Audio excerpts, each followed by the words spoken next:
YouFM Business Hour with Lethabo Mashaba.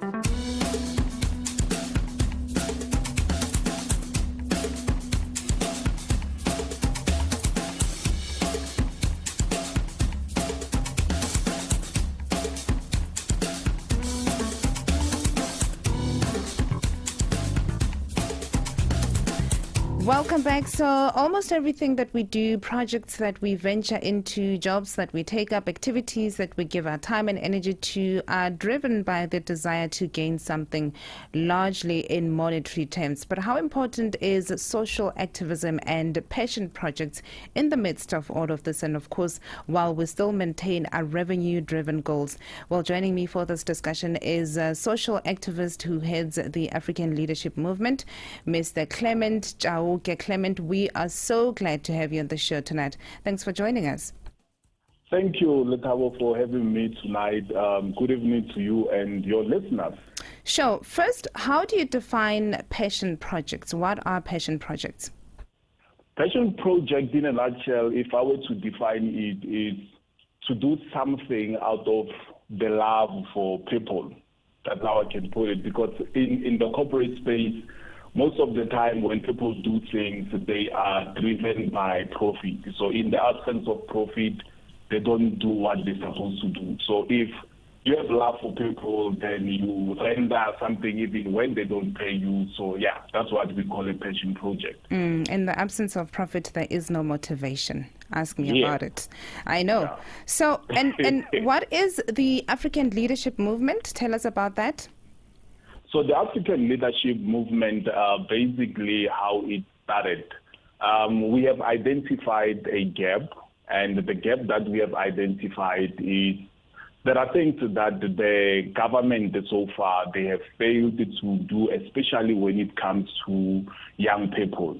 The stat last year, it recorded that youth unemployment was standing at the rate of 64%.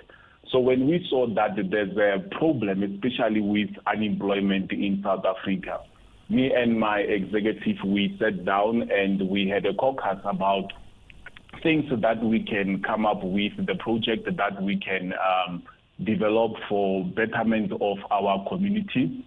And African leadership, basically what we do, we transform followers into leaders. And in this instance, when I speak about a follower, it's somebody who lives their life by default. They are not aware of what informs them to do things the way they do them. And yeah, I think that's it in a nutshell. And why is your organization so passionate about young people in schools particularly? I like the question that you have asked, and thank you for asking that question. The other day, I was having a chat with a friend, and I said to them, I remember when I was growing up, before I got to a stage that I'm at right now. At school, I used to hear people, especially teachers and people who used to visit our school back then when we were at assembly point. They will say to us, young people, you are future leaders. But now, the question that we've never asked when we were growing up is, what is a leader? What is a leader? And I believe that if we have asked that question by then, it would have been answered. So I've come to realization that no man in this world becomes a leader by default. And if we say that the young people are leaders, especially those who are in schools, they need someone who will go to them, transform them from being followers into being leaders. So the reason why we are targeting schools, it is to build future leaders, not only to tell them that they are future leaders, but to equip them with the necessary skills and also give them knowledge that will enable them to become leaders. Let's come now to your plan in as far as your leadership movement that is assisting municipalities in developing programs. Talk to us about that. So our plan, basically, what we are planning to do is to expand from what we were doing this year. So this year, what we've done, we had the leadership seminars. As the name itself says, African Leadership Movement. So we had a leadership seminar, I think it was around March this year. The leadership seminar, its main focus was to empower young people with public speaking skills and also skills for starting their own businesses. So with the municipality that we've been working with, we are currently working with Tshwane. So we managed to partner with a number of stakeholders to host the seminars that have empowered many young people. As I'm speaking right now, the schools that we've reached to, last time when we checked the stats, we spoke to about 150,000 young people. So far we've equipped a lot. And I know that one is equivalent to 10. So if we have equipped 150,000 young people, we are standing at 150,000 times 10. So that's a lot. That's a huge amount of number. And I understand that these programs that you partner with municipalities on, have also helped in boosting or improving service delivery. We do know that service delivery in our country is a bit of a problem. How so? How have these programs or these partnerships been able to influence or to improve service delivery in municipalities? At this stage, to be honest with you, I don't think as far as service delivery on a broader scale, we've done much. But one thing that I can say to you, we've managed to do, it is to help disadvantaged young girls in different schools who don't have sanitary towels. We've partnered with a number of organizations, of which I won't mention now on air for the sake of other things. But yeah, so we've partnered with them and they've donated sanitary pads, which we've managed to distribute in different schools. Let's take a short break, Clement. We'll be back after this. Please stay on the line. Thank you. YouFM Business Hour with Lethabo Mashapa.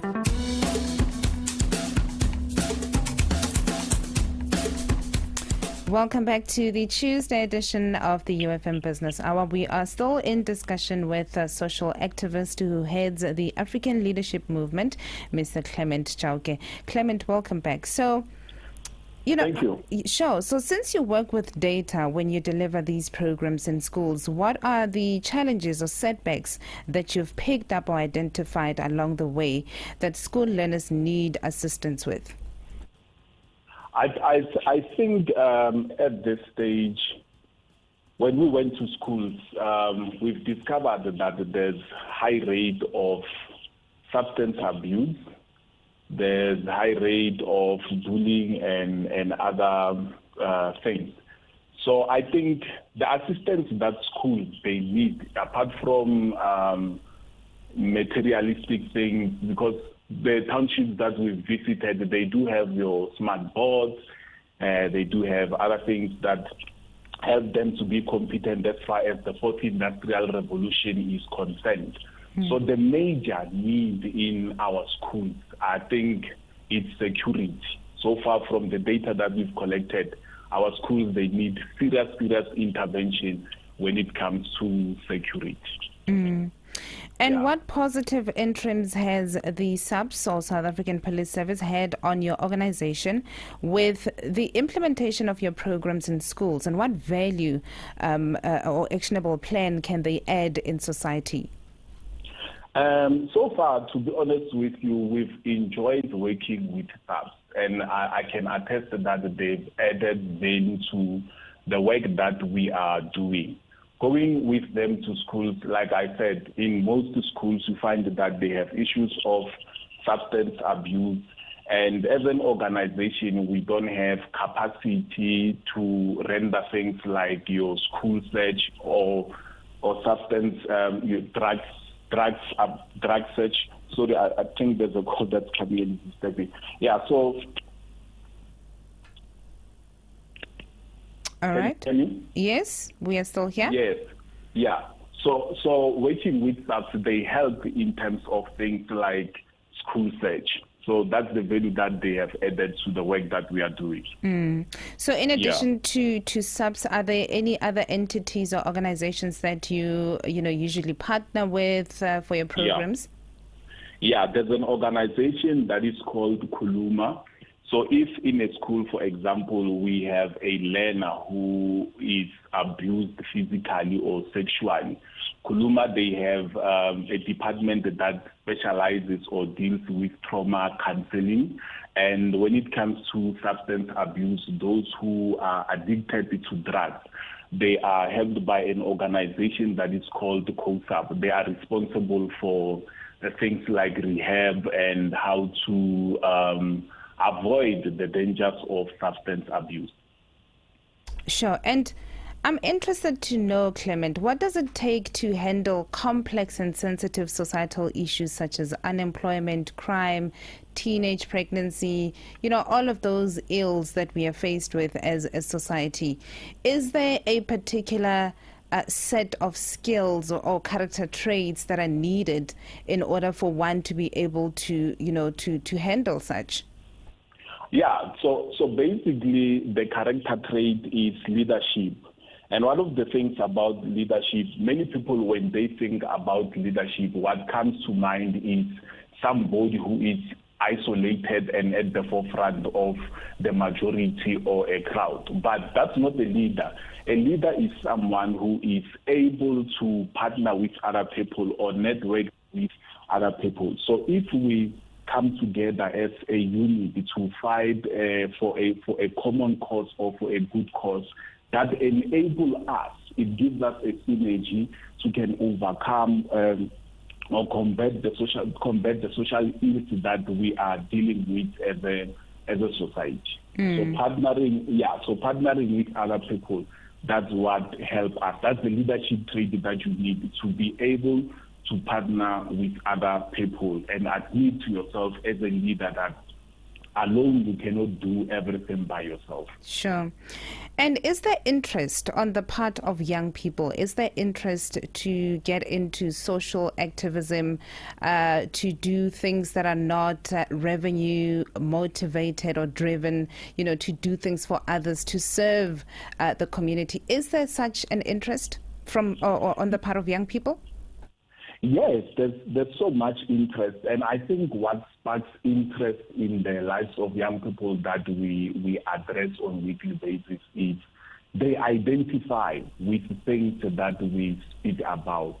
For example, unemployment. Many of them, they come from disadvantaged backgrounds, and if we come there and we come with people who are able to share their stories in terms of how they made it in the corporate sector, starting a business, for example, without a degree and without high rank connections, that on its own, it motivates them. So in return, they also see themselves giving back to the community.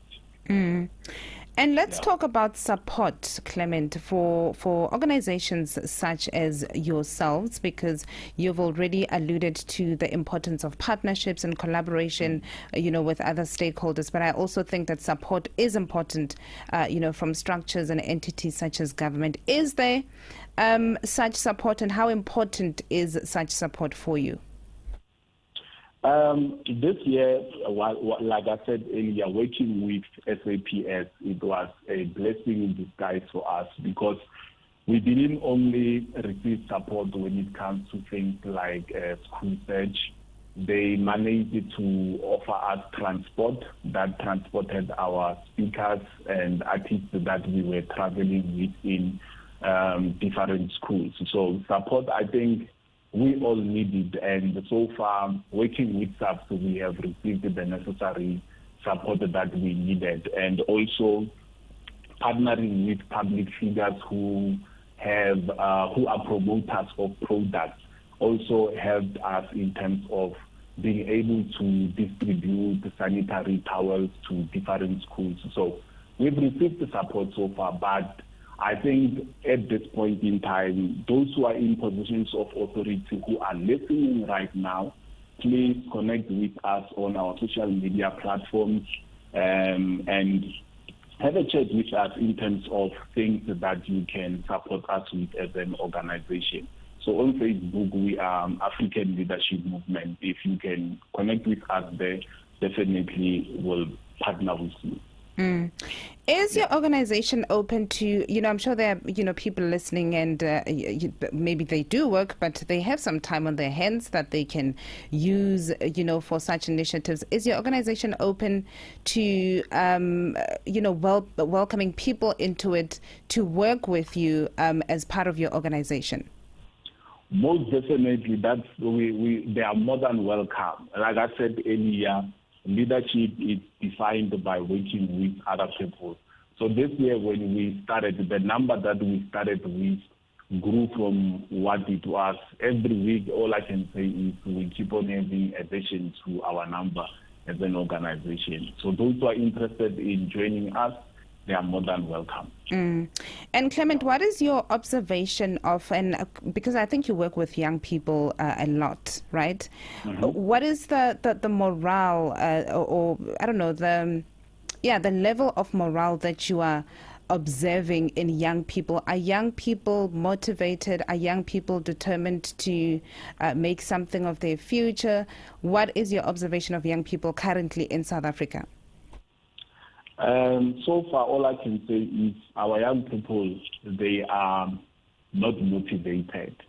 And I cannot blame them because of the societies that we live in. They play a major role in terms of how we plan things, how we see our future, and how we conduct our day-to-day living.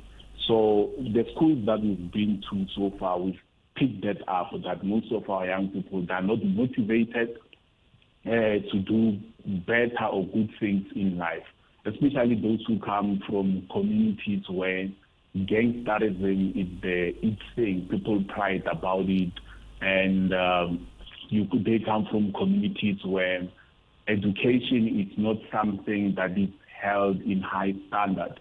So that on its own doesn't motivate young people to look forward to a better future where they can be able to do things without being influenced by the bad that is surrounding them.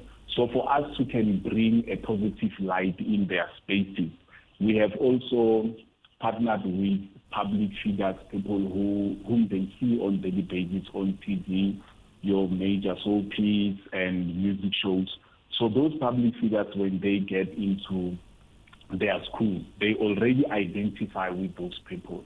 So when they share their life stories or their journey, that on its own motivates them. So the reason why we keep on pushing to reach out to schools as many as possible is for us to bring motivation and inspiration to young people, for them to know that yes, they can do it and they can make it in life against all odds. And as you've been saying throughout this conversation, Clement, that your organization is passionate about young people who are in school. And I think we do have a problem in South Africa of children not necessarily being able to stay in schools, for the full 12-year period. We, especially in the past 2 years where we were hit by COVID-19, there were a lot of children who actually did not go back to school after that whole debacle. So what is your view on that? What do you think can be done, especially by government and other entities, to keep children in schools, especially children who are from disadvantaged communities, children who live in poverty? It can be a bit of a struggle to keep them in school. But what do you think can be done to that effect? Keeping them in school is one thing, and giving them again access to school is another thing. So I think our government, what they need to do, they need to come with a solution when it comes to the issues of the academic fees. We know how expensive university can be. I remember there's a year I dropped out from university, not because of I was doing bad academically. I had to drop out because of I did not have money to further my studies. So before we can even have a conversation about how can the government keep young people in schools or in universities, we need to zoom in into the issue of fees. So if that issue, as a government, we can solve it, fix it, I believe that our young people will be educated and have the necessary skills to can start their own businesses and also give them high chances of getting better employment. Sure. So organizations such as the African Leadership Movement are very important in society, Clement. What does the future look like for the African Leadership Movement? The future for African Leadership Movement, our goal for 2023 and 2024, it is to establish ourselves in the whole entire region of Gauteng. We know that Gauteng consists of 9 municipalities. So the work that we have done so far as an organization this year, our main focus was on Tshwane. So the future for us, 2023, we are looking at reaching out to municipalities like the city of Johannesburg, Ekurhuleni, and other municipalities. So if 2023 we can be able to achieve that, I will say that's the future for us at the African Leadership. Are you able to share some details of your 2023 calendar? Are you able to share with us what activities you are planning as far as, or as soon as we kickstart 2023? Yeah, number one on the list, we are planning to have more and more of business seminars, because with business seminars, that's where young people will be given or equipped with necessary skills to start their own businesses. And if they can have necessary skills to start their own businesses, that on its own, it will help with the high rate of youth unemployment in South Africa. And the other thing, on our calendar, all the major holidays that we have in South Africa, whether it be Workers' Day or whatever holiday it may be, our plan for next year is to make sure that every holiday that we'll be having, we will be addressing what needs to be addressed at that month. So you couldn't wait to share details of your social media and contact details. This is now the time to do that. Give us, all your social media handles, contact details, all of it. Yeah, so on social media platforms, our Instagram and our Facebook, it's African Leadership Movement. African Leadership Movement. And our email address, you can send your email for inquiries, president@almorg.co.za. I repeat, president@almorg.co.za. And our landline number is 087-265-6001, 087-265-6001. And our offices are based in Waterkloof, Betty Korhan Avenue, Sarabia. Clement, thank you so much for talking to us. It was such a pleasure hosting you on the show, and all the best. Thank you for having me, Lethabo. Sure. And that conversation there with Mr. Clement Chauke brings us to a close of tonight's edition of the show. It was a pleasure as always. Thanks for joining me. Let's meet again tomorrow as we talk business, the economy, and everything in between. The slot is 7 to 8 p.m. We are in tune with you on channel 842 on DSTV. You can also catch us anywhere between our dials, 89.8 and 103.9. You can stream us live on our website, ufm.co.za. Our socials at UFM898 on Twitter. On Facebook, we are UFM898. Karabo Mogalagadi is up next, but Tsegofatso Letsie or Dimakatso Genkwe, pardon me, will be coming through with the final news bulletin for the day. From myself and the team, good night. YouFM Business Hour, Mondays to Thursdays, 7 p.m. to 8 p.m. Only on YouFM. In tune with you.